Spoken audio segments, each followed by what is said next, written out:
रहे हैं हाँ, वायनाड। दुष्यंत जी, आपने कभी अच्छा एक मुहावरा, एक शेर पढ़ा, वो जरा फिर से पढ़ सकते हैं एक बार मेरे पब्लिक पढ़ दिया। पढ़ दो। वो चला गया, अब फोन से चला गया, उन्होंने दूसरे फ्रेम। अच्छा, वो जो उन्होंने मुहावरा पढ़ा है उसको चरितार्थ करते हैं। हाँ। बहुत चालू पार्टी है कांग्रेस, सावधान रहोगे कि नहीं रहोगे? बंसल जी बेबंदे में दुखी थे, कांग्रेस ने धोखा दे दिया। अब बताइए, वो कचरा कह रहे हैं, ये चालू कह रहे हैं, ये पता नहीं क्या क्या भ्रष्टाचारी कह रहे हैं, और सारे चीजों को स्वीकार नहीं कांग्रेस। कांग्रेस को देखिए, एक चीज वैसे इस पर मुझे अखिलेश जी का बयान था, मेरे को पार्टी जी के पास जाना चाहिए। ठीक है, एक मिनट संजीव जी, जवाब दीजिए, आप अपना जवाब दीजिए ना, पर 15 सेकंड। अरे समाजवादी कांग्रेस पे बोल रहा हूं, आप काहे कमेंट्री दे रहे हैं? 10 सेकंड रुकिए। देखिए, ऐसा है, जब से 22 तारीख को प्राण प्रतिष्ठा हुई तो देश की जनता जय श्री राम कह रही है, और इनका जो अवैध ढांचा है, बंगाल में ममता दीदी कहती है राहुल जी यहाँ से भागो, पंजाब से कहते हैं राहुल जी यहाँ से भागो, केरल से कहते हैं यहाँ से भागो, महाराष्ट्र से संजय राउत कहते हैं यहाँ से भागो। अरे भाग भाग के बचेंगे कहाँ पे? ये देवदास वाली स्थिति हो जाएगी। हर एक व्यक्ति राहुल को बाय बाय बोल रहा है न्याय यात्रा के बाद। मिलिंद देवरा से लेकर बाकी सारे नेता तक, जयंत चौधरी से लेकर नीतीश कुमार तक, अखिलेश जी का थैंक यू बोलना चाहिए राहुल गांधी, सब जगह तक वो गए न्याय यात्रा में। हमारे एक बार खुश हो रहे हैं। एक मिनट, वस्तु स्थिति एक ऐसी बार भाटी जी से जल्दी से जवाब दे रही हूं। भाटी जी, उन्होंने बयान आपके नेता का सुनवाया, आप लोग समाजवादी पार्टी तो गठबंधन, एक मिनट, गठबंधन धर्म निभा रहे हैं, वो जा रहे हैं न्याय यात्रा में भी। एक मिनट, सुनो, मैं एक लाइन बोल। हाँ ठीक है, बोलिए। भाटी जी से जो आपने पूछा उसका जवाब नहीं दे रहे हैं। हाँ। ये तो दुष्यंत जी तो दे भी रहे हैं, वो तो केवल बीजेपी पर बता रहे हैं कि बीजेपी ऐसे कर रही है, बीच में आम आदमी पार्टी क्या कर रही है, समाजवादी पार्टी क्या कर रही है, कांग्रेस इस पर कुछ बोलने के लिए तैयार नहीं है। हाँ। यानी उनके पास बोलने के लिए है नहीं, क्योंकि वो ईमानदार आदमी अपनी पॉलिटिक्स करते हैं, तो बीजेपी पर टाल रहे हैं। अरे सर, बीजेपी अच्छी है बुरी है, आपको उसके खिलाफ लड़ना है, तो आप अपने युद्ध का मोर्चा, अपने सैनिक अगर नैतिक बलवान नहीं रखेंगे तो आप कैसे युद्ध करेंगे? जिस पार्टी को आप चिरकुट कहते हैं, जिस पार्टी को आपने 2017 में छोड़ दिया है, और जिस आईएनडीआई को आईएनडीआई के घटक केरल में स्वीकार करने को तैयार नहीं है, उससे आप एनडीए को कहते हैं कि 40 है। अरे 40 है तो एकजुट है। हाँ। आप 40 से कम है फिर भी एकजुट नहीं दिख रहे हैं राष्ट्रीय स्तर पर। देश के सामने इस समय समीकरण यह है, इसका उत्तर आपको देना चाहिए। अब देखिए भाटी जी, पिछली बार क्या हाल हो गया था यूपी में, 47 सीट पर आ गई थी पार्टी, उसके बाद भी आप लोगों ने कांग्रेस के साथ गठबंधन किया। आप गठबंधन धर्म निभा रहे हैं, लेकिन ऐसा ना हो कि वो गठबंधन धर्म निभाने के साथ साथ वहां से आपकी छुट्टी करवा दें यूपी में।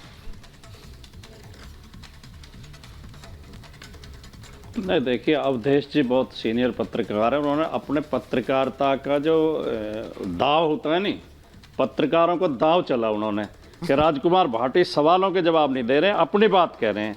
लेकिन ये और अच्छे पत्रकार सिद्ध होते अगर ये भी जोड़ देते कि शहजाद पूनावाला भी जवाब नहीं दे रहे हैं, जो भी सवाल उठाए जा रहे हैं, शहजाद पूनावाला भी छिद्रानुविश्लेषण कर रहे हैं। छिद्रानुविश्लेषण बोलते नहीं हिंदी में, छेद ढूंढना, छेद अन्वेषण, कौन सा छेद ढूंढना, दूसरे तरफ 40 पार्टियों का बुराई ढूंढना, जवाब दिया, अपने जवाब नहीं देंगे आप। नहीं, मैंने वो सवाल इसलिए उठाया था, नहीं आपने कहां जवाब दी? मैंने दिया तो मैंने बोला कि ये दिखाता है कि सभी लोग हमारे साथ जुड़ना चाहते हैं, क्योंकि हम जीतने वाले हैं और क्योंकि हम लोग आगे भारत के लिए काम कर रहे हैं। आपके साथ गोलियां चल रही है महाराष्ट्र में।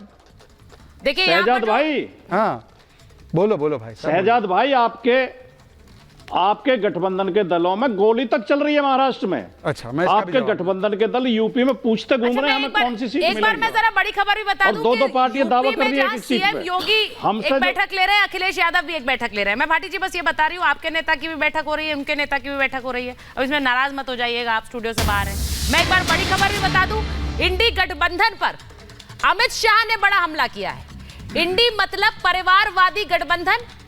लालू का मकसद अपने बेटे को मुख्यमंत्री बनाना है, उद्धव का मकसद भी अपने बेटे को मुख्यमंत्री बनाना है। वो कह रहे हैं कि जैसे 2G, 3G, 4G होता था, अब ये दूसरी पीढ़ी, तीसरी पीढ़ी और चौथी पीढ़ी हो रहा है। ये बड़ी खबर है, वो वाली ब्रेकिंग जरा चला दीजिए। ये दूसरी पीढ़ी, तीसरी पीढ़ी, चौथी पीढ़ी हो रहा है, यानी कि 2G, 3G, 4G। अब इसको लेकर हमला किया है।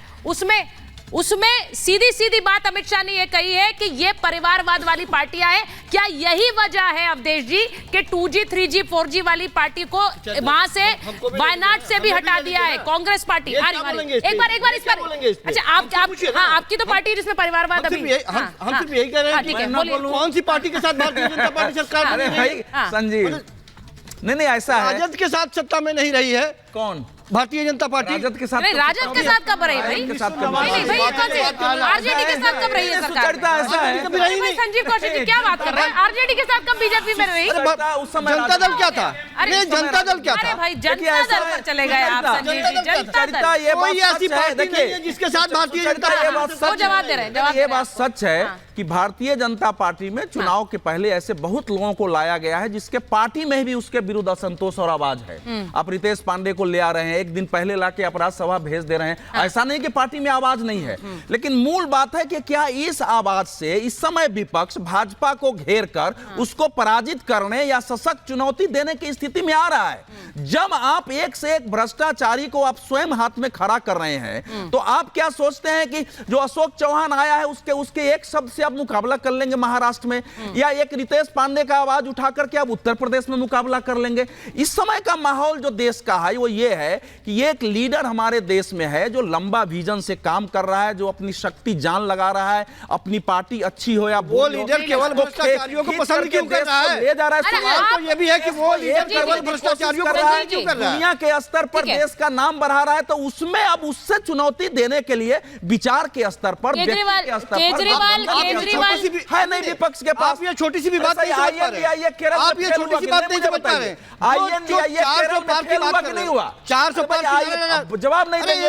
एक सीट आइए राष्ट्रीय स्तर पर एनडीए के समानांतर कहाँ है? न बिहार में है, न नहीं, महाराष्ट्र अब जो में है, बात न पश्चिम संजीव बंगाल जी में है, संजीव जी न बोलना केरल चाह में रहे थे, एक मिनट संजीव जी बोलना चाह रहे थे जो भ्रष्टाचार और परिवारवाद पे, दुष्यंत जी एक मिनट जिस परिवारवाद, एक सेकंड, जिस परिवार, नहीं मैं आपसे पूछ रही हूँ, आप ही से पूछ रही हूँ, जिस परिवारवाद और भ्रष्टाचार के आरोप जिन पार्टियों पे आप लगाते रहे, वो पार्टियां अब आपके लिए अच्छी हो गई क्योंकि नरेंद्र मोदी को हटाना है। सीधी बात यही है। मैं तो ये वो बयान सुनवाए शहजाद जी ने, और वो सब जानते हैं, जग जाहिर है। वो सारी भ्रष्टाचारी पार्टियां कभी नरेंद्र मोदी के साथ में थी, भारतीय जनता पार्टी के साथ में थी। इसीलिए आपने अपना बनाया। मैं सिर्फ ये इसीलिए आपने कहा कि नरेंद्र मोदी ने मोहर लगा दी तो हम लगाएंगे। कभी भारतीय जनता पार्टी से हाथ नहीं मिलाया है और आम आदमी पार्टी का तो उदय ही नहीं हुआ। लालू यादव के बारे में बयान है, सोनिया और राहुल के बारे में बयान है। अरे जनता आम आदमी पार्टी को कांग्रेस ने सपोर्ट दे करके बीजेपी को आम आदमी पार्टी को अरे बीजेपी से लड़ने की बात कर रहे हैं। संजीव जी आपने बोला शहजाद जी मुझे जवाब दे रहे हैं। 15-20 सेकंड। हाँ, बोलिए, बोलिए। संजीव जी कभी कभी भावनाओं में बहकर अच्छे इंसान है पर कुछ भी बोल जाते हैं। उन्होंने क्या बोला कि ये सारी पार्टियों के साथ बीजेपी ने हाथ मिलाया, समाजवादी पार्टी के साथ कौन सा गठबंधन रहा है भाई? भैया एक सेकंड प्लीज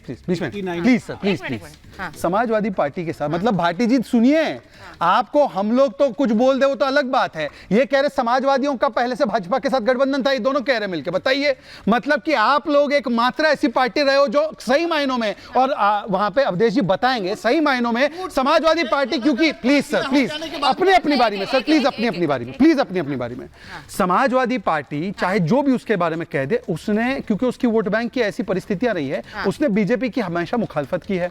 ये कह रहे कि बीजेपी ने मोहर लगा दी तो हमने उनको ले लिया अपने साथ। मान्यवर आपने मुलायम सिंह यादव जी को भ्रष्ट कहा, लालू तो कन्विक्टेड भ्रष्टाचारी है, पवन मुड़ी डीएमके के भ्रष्टाचारी है, कांग्रेस को सोनिया गांधी को जेल भिजवाना चाहते थे, आज उनकी गोद में बैठकर आप कह रहे हैं कि हम भ्रष्टाचार के खिलाफ लड़ रहे हैं, हम परिवारवाद के खिलाफ लड़ रहे हैं और लोकतंत्र बचाने की बात करते हैं। बताइए लोकतंत्र बंगाल में टीएमसी में बचाएगा? खैरा की गिरफ्तारी पे कांग्रेस बोलती है कि आपने लोकतंत्र मारा, कांग्रेस बोलती है लेफ्ट ने लोकतंत्र को मारा है केरल में, कांग्रेस बोलती है वेस्ट बंगाल में राष्ट्रपति शासन लागू, ये लोकतंत्र बचाइएगा?